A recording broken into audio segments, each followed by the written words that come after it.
aslında önceki senelerden genel olarak kolaydı hem TYT hem AYT maksadında ama yine de zorlayıcı sorular vardı içinde zaman kaybettiren. AYT beni daha çok zorluyor ya. Yani AYT'de zaten sayısal olarak 2 dersimiz var, fen matematik.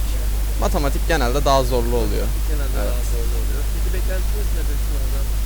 Yani 100.000'in altı gelir diye düşünüyorum ama Ben sayısalcıydım. Yani özellikle kimya bölümü ve matematikte de zor olan birçok soru vardı. Yani bilmiyorum yani diyecek pek bir şey bulamıyorum. Peki Ben zorlandım. zorlandınız sınavda. Dün de TYT'ye girmiştiniz değil mi? Evet. TYT sınavı mı daha zordu, AYT sınavı mı? Ayet.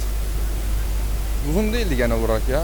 Genel olarak kısaydı ama tabii işlem pratikliği isteyen sorular vardı. Yani işlem ustalığı istiyordu daha doğrusu hatta. Öyleydi işte. Yani matematikte daha çok ezber diyebilirim. Ama kimya kısımlarında tabii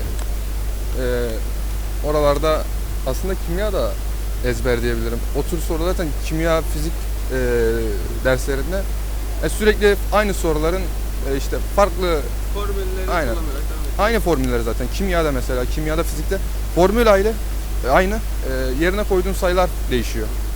Peki beklentiniz nedir sınavdan? Vallahi bilemiyorum orasını. Sınavım orta derece geçti yani. Çok iyi de diyemem, çok kötü de diyemem yani. Matematik biraz zorlayıcıydı. Fen de zorlayıcıydı ama matematik daha zorlayıcıydı fene göre. Matematik daha zor. Aynen öyle. Sayısalcı olduğum için Sayısalcı olduğunuz için matematik. biraz çözdüm ama sıkıntılıydı yani. TYT'nin Türkçesiyle sosyali daha zordu. Yani matematik kolaydı, yapılırdı.